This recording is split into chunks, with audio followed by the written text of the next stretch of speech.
topics and opinions expressed in the following show are solely those of the host and their guests and not those of W4CY Radio, its employees, or affiliates. We make no recommendations or endorsements for radio show programs, services, or products mentioned on air or on our web.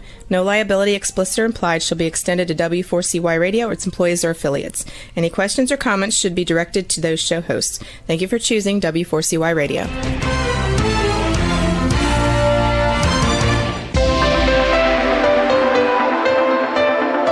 Churchill said, "Those who fail to learn from history are condemned to repeat it."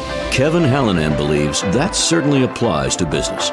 Welcome to Winning Business Radio, here at W4CY Radio. That's W4CY.com. And now, your host, Kevin Hallinan.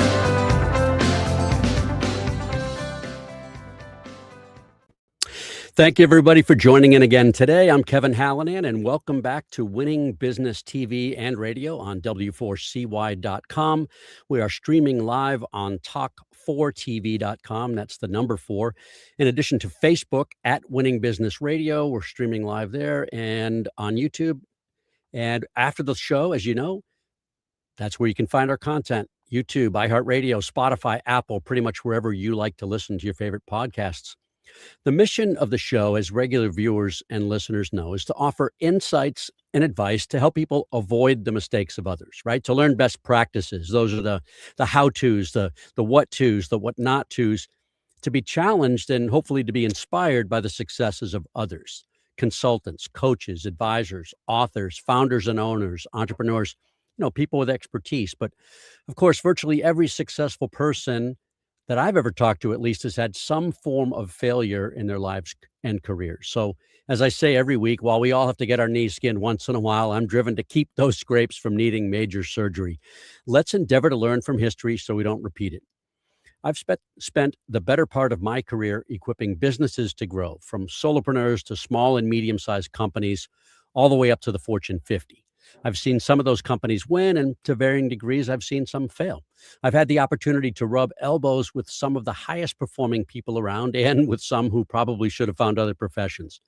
In my own businesses, I've had lots of success and failure too.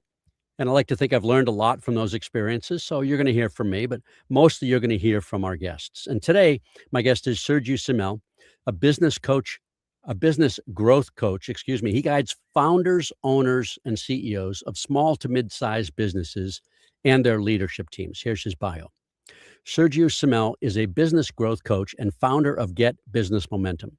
He guides founders, owners, CEOs of small to mid-sized businesses and their leadership teams on growing their business faster, easier, and I love this, with more joy than they ever thought possible into the AI economy. Sergiu was born and grew up in Bucharest, Romania. He spent his childhood years studying both music and mathematics. In 1981, he defected from communist Romania and ended up in Minneapolis, Minnesota. He started his career as a software technologist. Back in graduate school, he has a master's in computer science from University of Minnesota. One of his 2 areas of focus, interestingly enough, was artificial intelligence. Again, think of the year that was likely. Late 80s. In 91, Sergiu co-founded his first startup, a software company that produced an advanced database server. In 1995, he co-founded his second business, providing technology-based compliance services to the financial industry.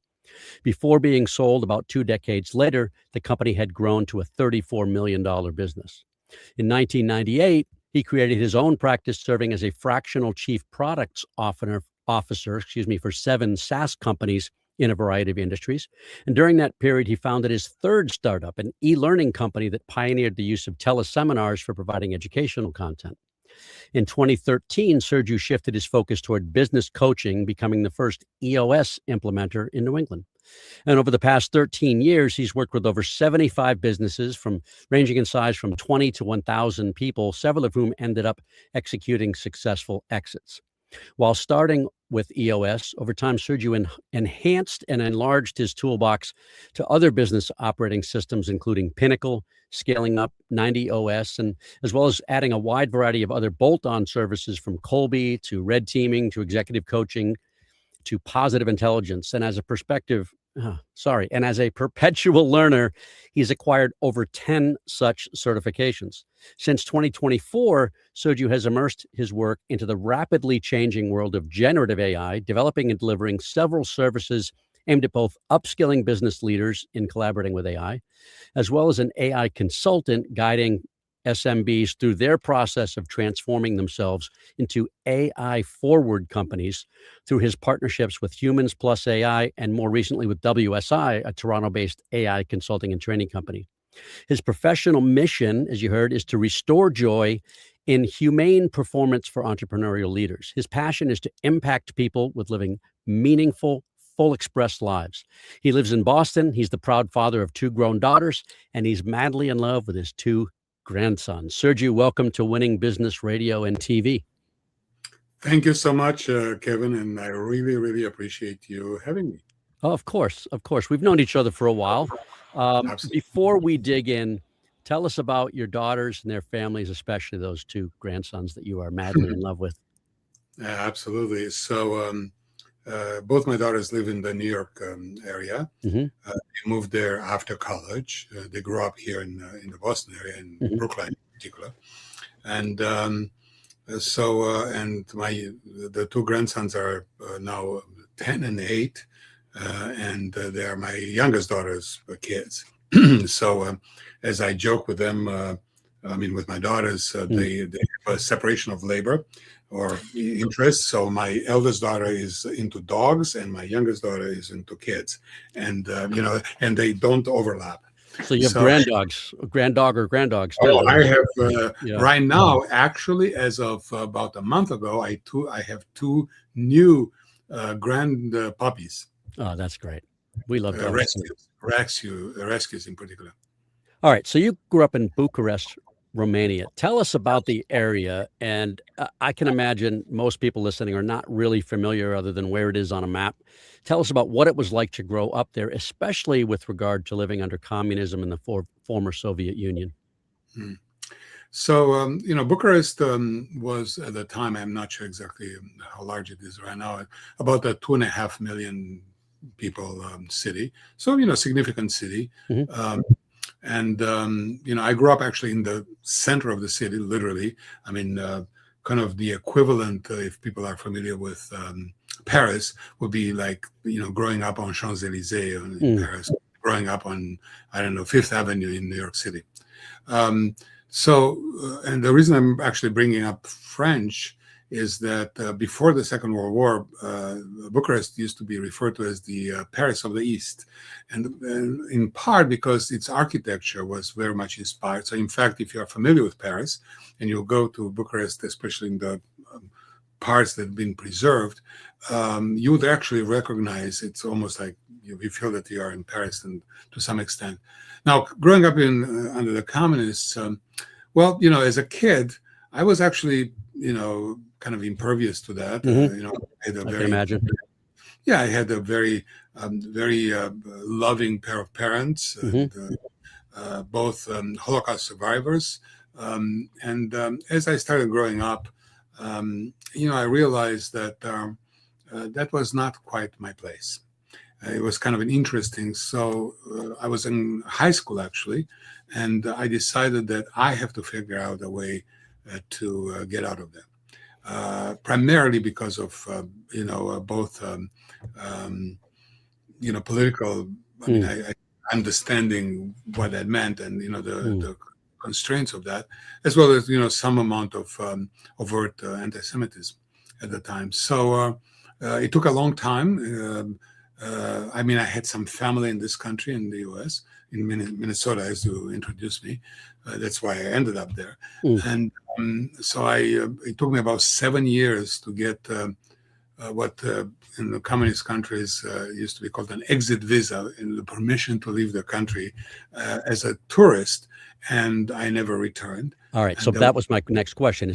That was purportedly for a visit, but again, you said you never returned. Yeah, so that's the defection part. And we knew very well, I'm an only child, and both my parents, everybody knew that what the effects are, and it had impacts. My mother had to retire prematurely, especially because she was actually a journalist. She was a radio host No kidding. for 32 years. So I have some of this stuff in my blood, so to speak. And I grew up among radio people, as well as, my dad was, admonished. I mean, there were all kinds of both economic and, and, kind of, political consequences. But, they loved me very much. And essentially their point was they had to see me out, in a place where I could actually prosper. So I spent some time in Rome, Italy, where, all the immigration stuff was going on. So I came to this country as a political refugee, and I joined my family who had left Romania about 15 years prior in Minnesota. And then, I continued I was a student at the time, a computer science student in Bucharest. Never graduated because I left in between 2 years of study and ended up in Minnesota being a graduate student at the University of Minnesota. Mom and dad stayed there or came here eventually, or? So mom and dad stayed there, and about 4 years later, I managed to extract them. And also my grandmother, who came to this country at the young age of 87. She lived to be 94. Wow. Lived, fun fact, she actually decided to live by herself up all the way to, when she passed away. So, so my parents, found her an apartment, a small apartment, kind of, 5 minutes from their place, so they can be there and taken care of. As she was declining, but she was actually one of those very vital elderly people all the way to the end. So, Kevin, I have some hope genetically on my father's side. Not so much on my mother's side, but on my father's side. So mine's the opposite. Mine's the opposite. How did you become interested in math and music? Well, it's kind of interesting story. So on the music side, so my first cousin, who lives in Minnesota now, and who I joined, and so she's 5 years older than I am, and she went to music school and started violin, and then she left. And I, as a little kid, you can imagine at that age, 5-year difference is quite a bit. So I used to follow her and imitate her, and she was my idol, my big sister in a sense, because I was an only child, and she was an only child as well. So after she left, I said to my parents, I was 6 years old. I said to my parents, I have to go to music school. So I spent the next 11 years in parallel to my regular school, going to a music conservatory, and I used to play viola as an instrument.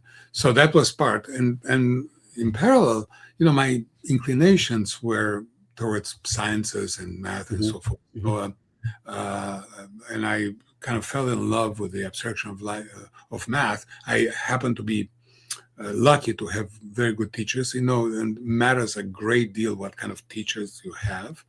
The quality of the teacher sometimes radically impacts, where you go in life. And then, especially in college, in the university, I ended up in, computer science school at the what was called at the time the Polytechnic Institute of Bucharest, and I had two tremendously interesting and capable math teachers. So I absolutely fell in love, and so my mind is kind of in between those two, kind of left brain and right brain, and music stayed with me all my life. As a core, and I'm a big lover of essentially any kind of music that's of quality. So I have a very eclectic taste along those lines. All right. In grad school, your bio said software technologist, but AI. Now, what year was that? And that to me, 1983. Okay, so that's way ahead of your time, of its time. AI. What did AI look like then, and how did you find it? Interestingly enough, so, if you are not technology oriented, people may not know this. And, most, people think that AI is a recent, invention. It was invented, either 3 years ago when ChatGPT came to the market, or maybe 7 years ago or something like this. Well, I saw that's the day the Earth stood still. AI has been around a long time. No, just kidding. Go ahead. exactly. Well, the fundamentals Mm. actually are as older than they're about 50 years old.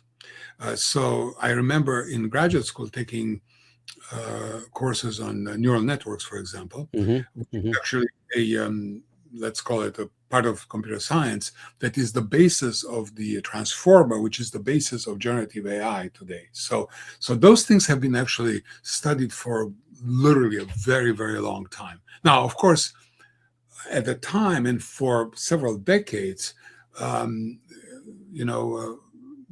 AI didn't have the intersection of three things that made it possible to get to this. So one was basically an advanced way of creating learning, machine learning through neural networks, and then the discovery of the transformer kind of concept at Google and so forth. But that's not the only thing. It's not just technology.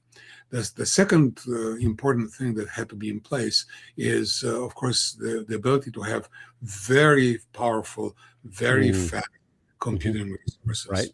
Right. So that you can have these enormous data centers and so forth that can compute very well. And there are all kinds of other implications, cooling. And I mean, it's not just chips, but it is chips. And the third part is access to enormous amounts of data so you can train those suckers. And the ability to actually go to the web and access trillions of data elements, both text and now video and audio and so forth and so on, so that you can actually have these things essentially acquire knowledge, if we kind of turn them into anthropomorphic entities, acquire all the world's knowledge and wisdom had to be possible. And those things only came like a perfect storm a few years ago. And that explains why this thing all of a sudden exploded in its capabilities. Yeah. Because those three things finally kind of crossed a certain minimum threshold where they actually can be be turned into what we experience now as chat boxes and now agents and all that good stuff. All right, we're going to pause right here. We're going to take our first commercial break. We will be right back with Sergiu Simmel. You're listening to Winning Business Radio with Kevin Hallinan on W4CY Radio. That's W4CY.com. Don't go away. More helpful information is coming right up, right here on Winning Business Radio. Bestian Wealth Management is family-owned for 2 generations. They take pride in thoughtful financial planning and wealth management with a family feel for your closely held family business. Bestian Wealth Management focuses on deep planning, integrating your business planning with personal. They will help put your money to work and your mind at ease. Go to bestianwealthmanagement.com for more information. Advisory services offered through Commonwealth Financial Network, a registered investment advisor. Join the Bestian family and let our family advise your family. That's bestianwealthmanagement.com for your complimentary initial consultation. Have you ever dreamt of being on the radio? Well, now is your chance. Be a radio show guest on the #1 ranked internet radio station and promote you and your business for free. Yes, you heard it, free. Business advertising right here on W4CY.com. Call 561-506-4031 now to get booked on one of our shows. That's 561-506-4031. Get your free advertising now. And now back to Winning Business Radio with Kevin Hallinan, presenting exciting topics and expert guests with one goal in mind, to help you succeed in business. Here once again is Kevin Hallinan.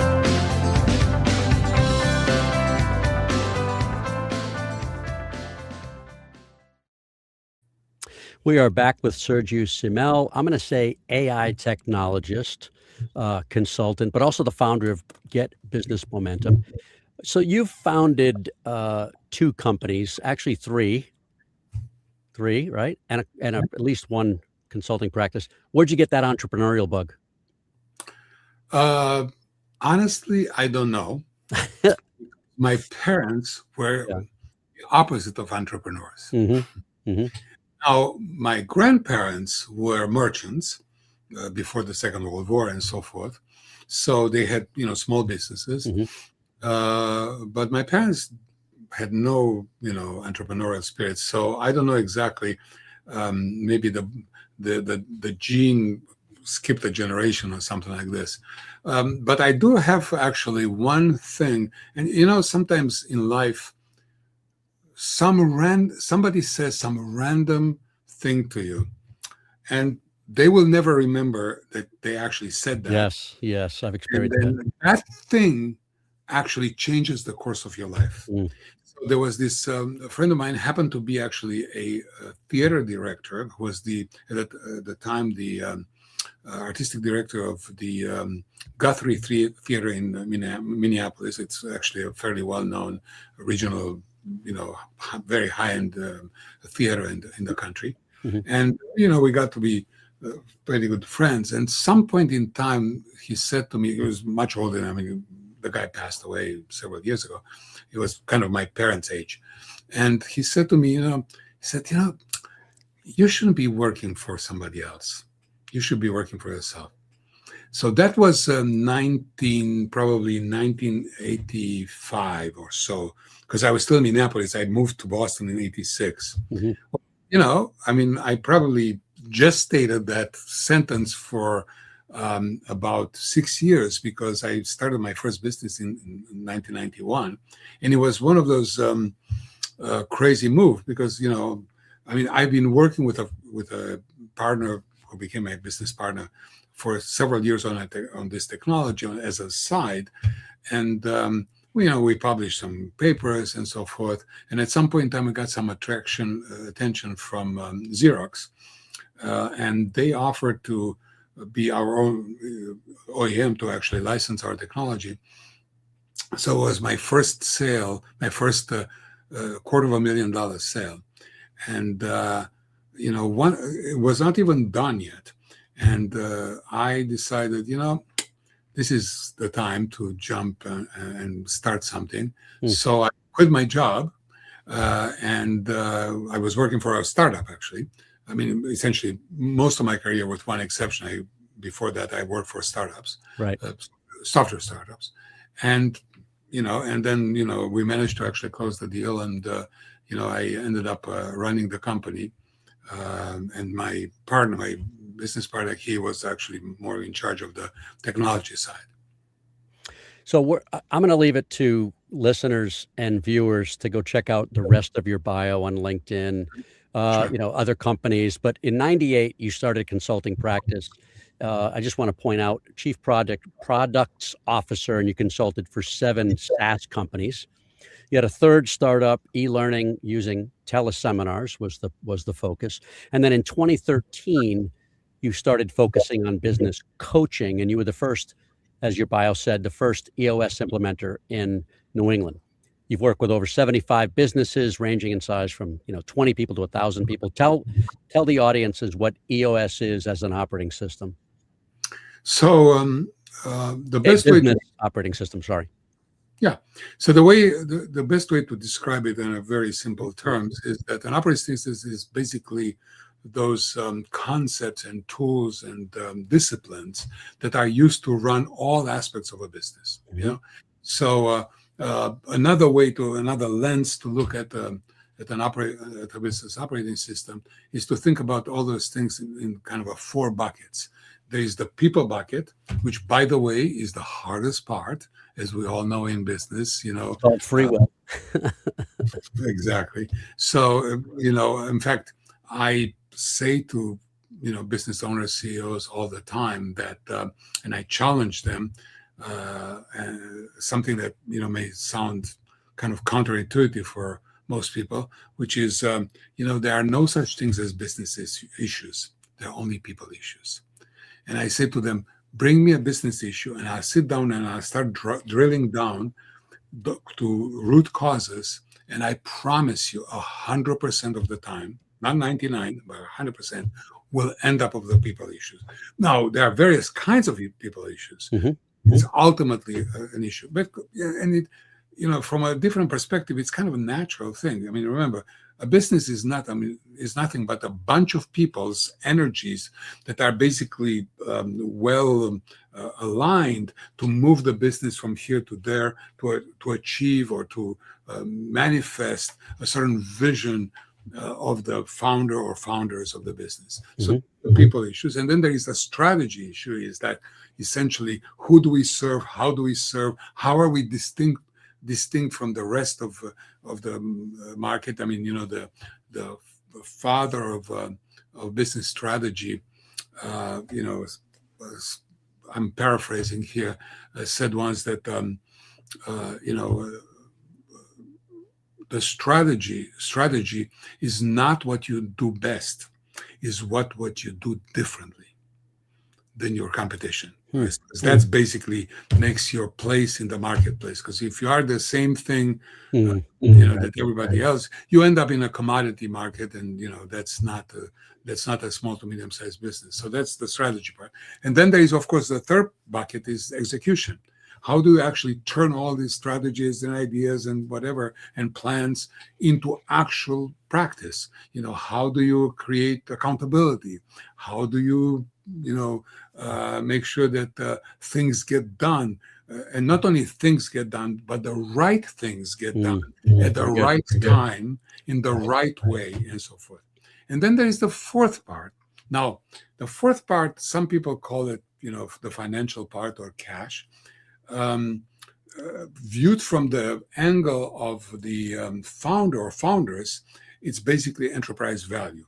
You have to make sure that as the business evolves, you are constantly increasing the value of the business, because otherwise it becomes, what are you doing? It becomes or falls into a different category, which I would call it lifestyle businesses, right? So, but growth businesses have to increase their value. Also eyeing, sometime in the future, an exit or some form of an exit for the founders. So that's basically what the business operating system. Now, the concept has been around for some time. Sort of the grandparent of business operating system is something that used to be called Rockefeller practices. invented by Vern Harnish, and then it turned to be called rebranded as Scaling Up, and so forth. So EOS, which stands for the Entrepreneurial Operating System, which was the brainchild of a fellow whose name is Gino Wickman, who wrote the fundamental book that describes the system called Traction. And he happened to be, my mentor and tutor, and the guy who actually, taught me how to do that. So what he did is that he took Scaling Up. He was actually a coach for Vern in his company, but what he realized is the Scaling Up was a little bit too complex, too complicated actually, for small, medium-sized businesses to digest and actually implement. So he simplified that radically. I could argue that in some areas he simplified it too much, but that's a different conversation. But in any case, created something that many businesses, I'm talking about now, probably in the order of tens of thousands of businesses, maybe hundreds of thousands worldwide, worldwide, have had an ease to adopt because it's simple. Now, I said simple, not easy. I love that expression. I use it a lot. Simple, yes. Not easy. Right. Absolutely. And you know why, Kevin? And it has straight to do with your main, line of work yourself as a sales trainer and sales trainer and so forth, is because it's all about changing human behavior. Right. You teach me, what behavioral change I have to make to actually have a higher likelihood of closing business, right? So I teach and coach and facilitate business leaders, or what kind of behaviors they have to change individually, as well as a team, as well as a whole organization, so that actually they reduce the, let's call it the internal friction, so that the business can actually grow and scale and move forward faster and easier. You quoted me, and with a lot of joy, moving forward. Because ultimately, without that, there is a lot of essentially misalignment, and that usually leads to, at least, in the best case, leaving a lot of growth on the table. In the worst case, leads to ultimate business failure. All right, we're going to take our second break. We're going to dig into the AI work that you're doing and spend the rest of the show with that. But we're going to take our second break right here. We'll be right back. You're listening to Winning Business Radio with Kevin Hallinan on W4CY Radio. That's W4CY.com. Don't go away. More helpful information is coming right up, right here on Winning Business Radio. Bestien Wealth Management is family-owned for 2 generations. They take pride in thoughtful financial planning and wealth management with a family feel for your closely held family business. Bestien Wealth Management focuses on deep planning, integrating your business planning with personal. They will help put your money to work and your mind at ease. Go to bestienwealthmanagement.com for more information. Advisory services offered through Commonwealth Financial Network, a registered investment advisor. Join the Bestien family and let our family advise your family. That's bestienwealthmanagement.com for your complimentary initial consultation. The YP.com website is your local search engine. If you're looking for a good restaurant, it can help you find the right one nearby with ratings and reviews. Or if your car breaks down, you can use the YP app to find the closest repair shop. Or maybe you're just looking for something to do on a Friday night. Well, it has great local coupons for all sorts of things in your area. No matter what, when, or where, if you're looking for something, YP Local Search can help you find it. So go to YP.com or download the app to search local, find local, and save local. And now back to Winning Business Radio with Kevin Hallinan, presenting exciting topics and expert guests with one goal in mind: to help you succeed in business. Here once again is Kevin Hallinan.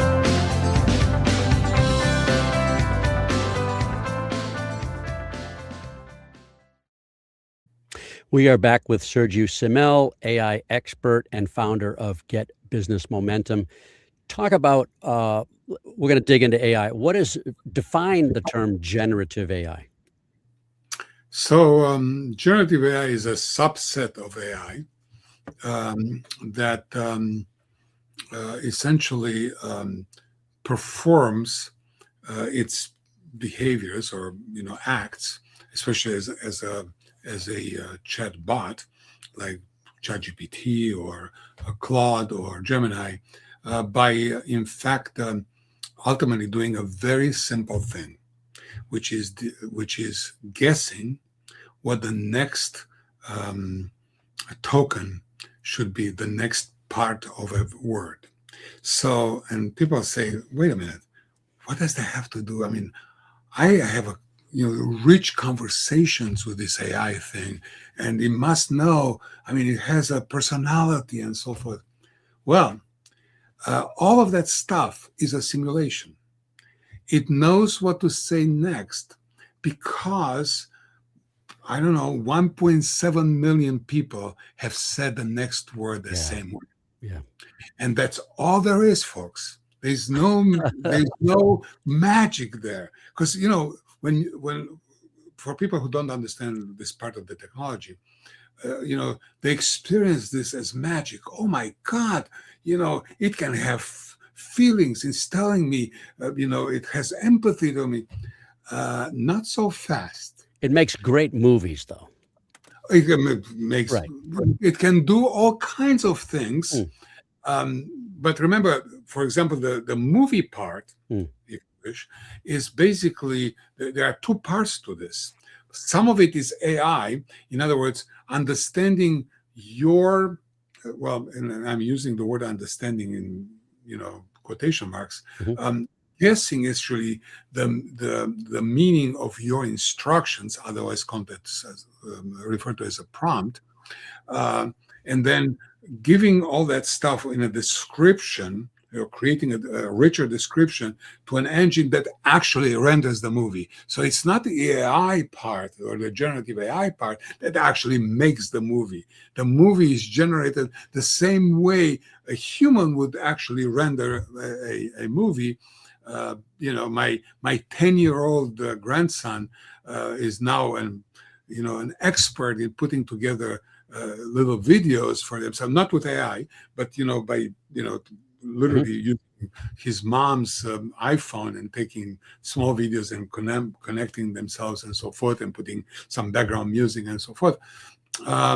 So doing that work, because my grandson has the instructions in his head. Right. In this particular case, the instructions come and are interpreted and enlarged by the generative AI.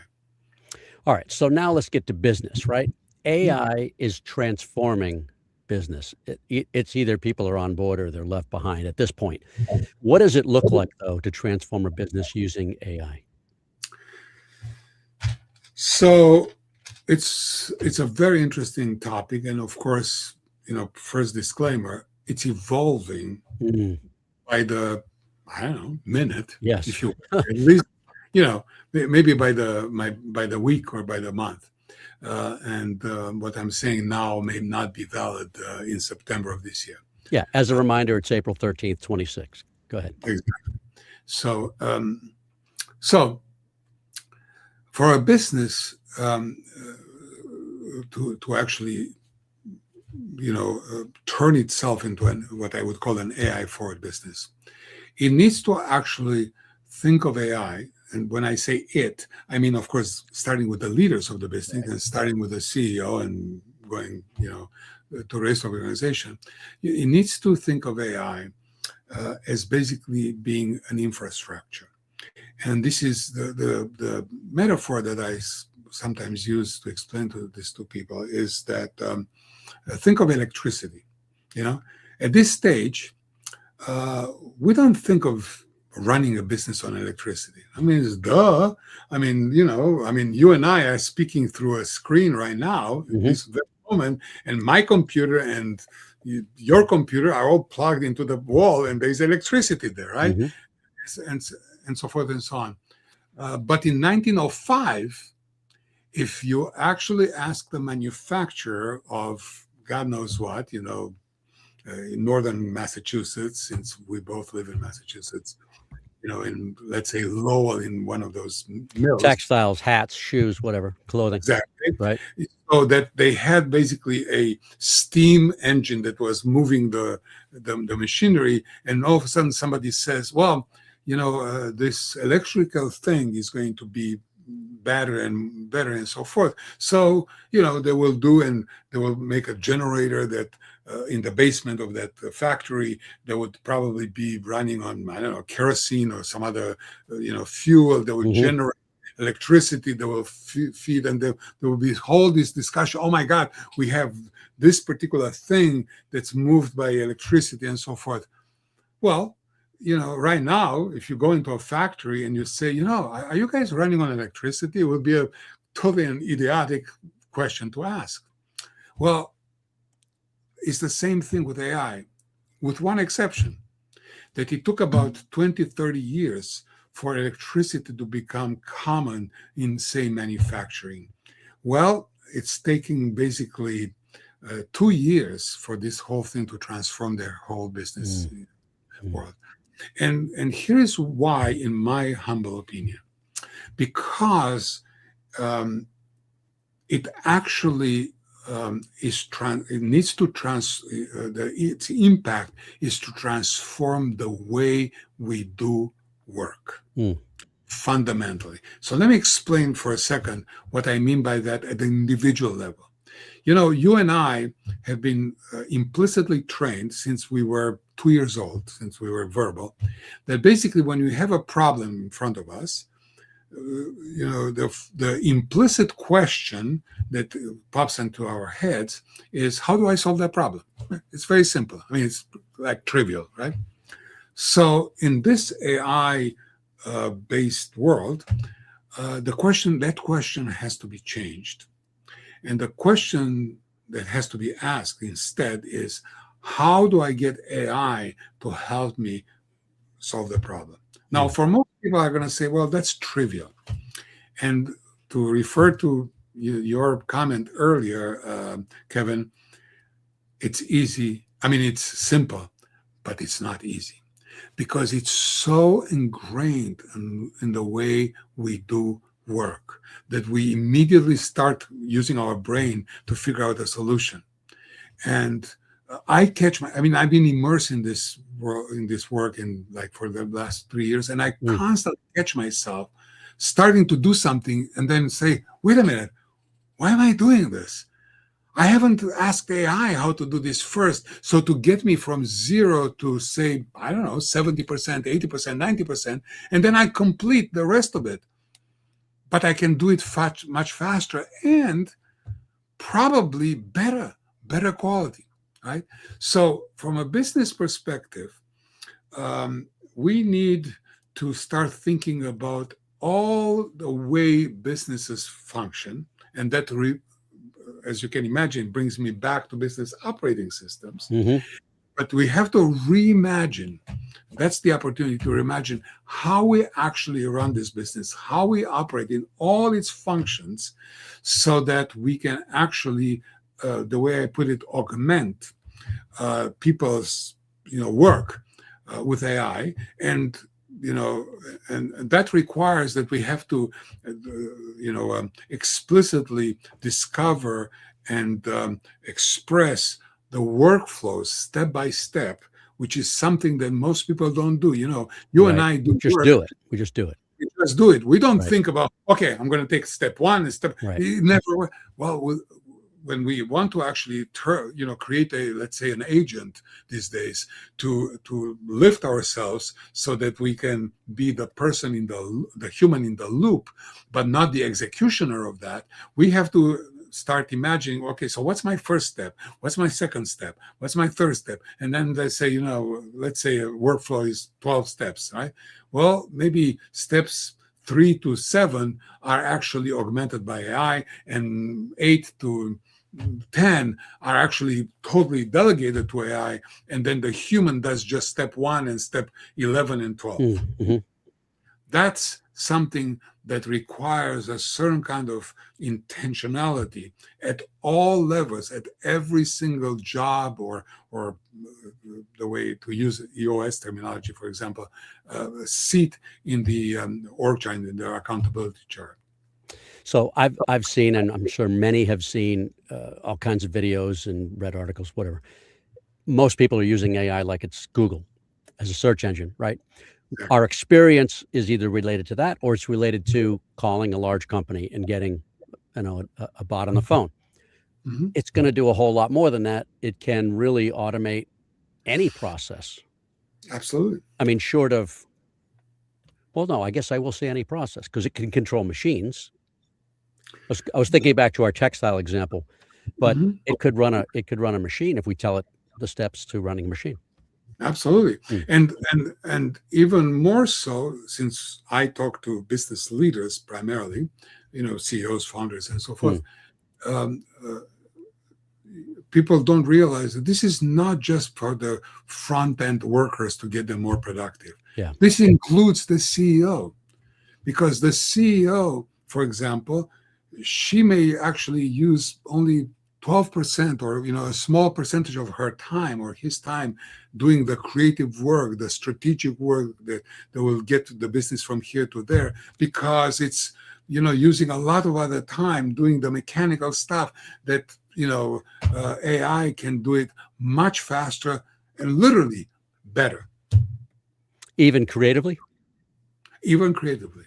because it has access to the whole world of wisdom. Now, there are 3 things, by the way, and I'm going to go very fast through them. Oh, go ahead. There are 3 things that humans need to retain, and this is actually my approach to when I teach this stuff, when I coach this stuff to business leaders, is that you have to keep the humans in the loop, which is why I object to this AI first approach. That's why I call it AI forward.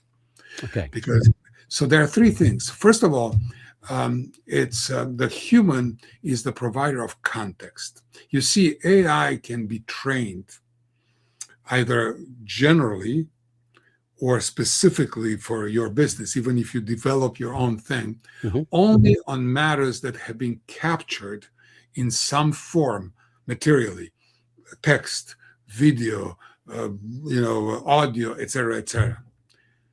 AI doesn't read minds. AI doesn't know all the stories that Kevin has acquired over his 30, 40 years of experience of teaching sales methodologies to people. AI has, now he may have written a book about it, and so AI can be trained on what's in that book. Right.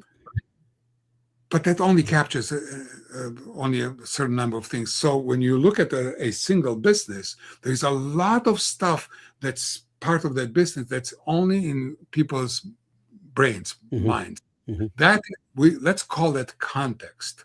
That's the context that only humans can provide, and they need to provide to AI for it to actually produce a high quality response. So that's number one. Number two is that humans remain responsible or accountable for the validity of what AI does.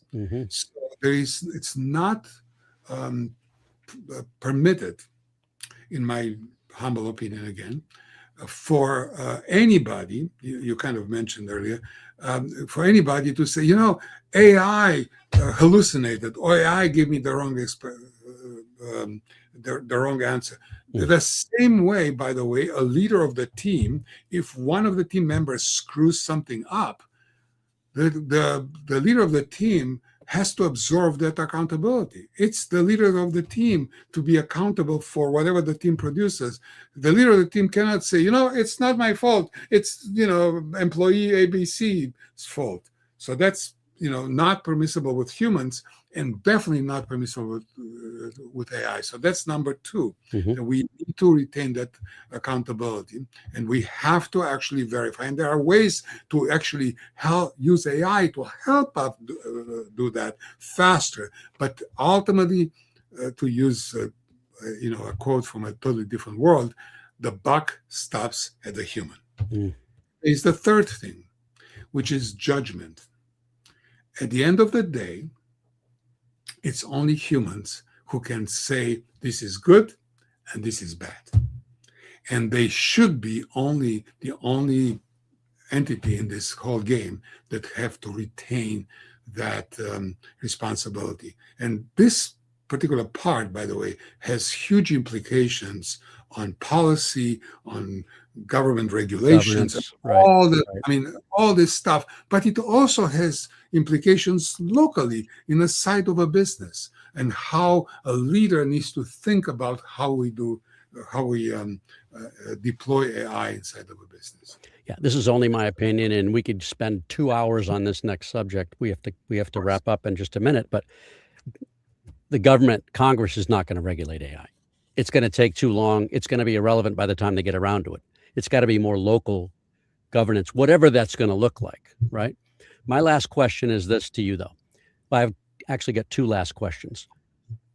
Quick comment. When my kids were learning to tell the time, we wouldn't give them digital watches because they couldn't read an analog. Their friends couldn't read analog clocks or watches.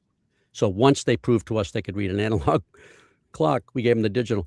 What are we losing over time if AI is doing all this stuff for us?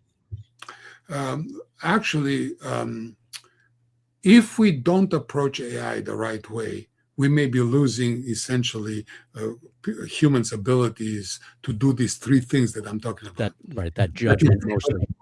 Right. But we can use AI to enhance exactly that. But that requires a certain kind of approach, which I would call a human-centric approach to it. Excellent. Good answer. Last question. Who in the viewing and listening audiences should reach out to you and why? Well, if businesses want, or business leaders, I should say, they think that, I have to do something about AI in my business, but I have no idea where to start from. And I've heard that, I can do this use case and so forth, but I'm not sure whether that's the right thing. I can help them. That's basically what I guide businesses on growing into the AI economy, as I call. And how to reach out to me? Well, there are several ways. First of all, I have a LinkedIn presence, like all humans have these days, or professionals have these days. So, you see my name. It's pretty unique. So then just go to LinkedIn and search for my name, and I guarantee you that you will never find a second person with that name.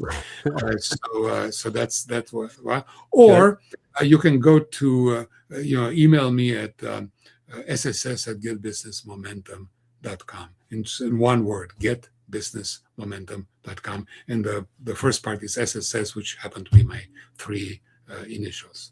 Perfect. Well, listen, thank you so much for carving out some time and for being here. This is fascinating to me. I'm sure it's interesting to the audience. I'd like to get you back at some point and talk more. Absolutely.